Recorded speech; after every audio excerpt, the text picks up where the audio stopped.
Welcome back to our videos on how to update your iPhone.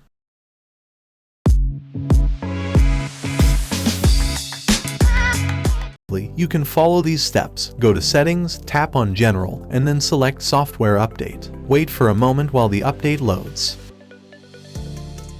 You will see the available software update for your iPhone. Simply tap on Download and install. Next, you'll be prompted to enter your device password. After entering it, please take a moment to read and agree to the terms and conditions.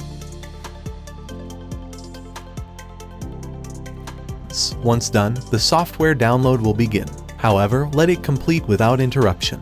Once the download is finished, your iPhone will automatically restart and install the updates itself. Once it's up and running again, you'll notice that your iOS is now up to date. Take a moment to explore the new Control Center and updated system settings page.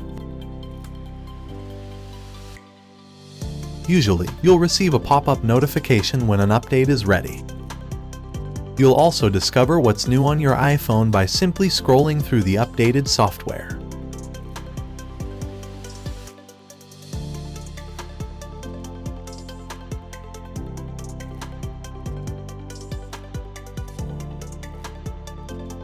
Watch this video to learn more about these exciting new options. Thank you for watching, and don't forget to subscribe for more videos like this.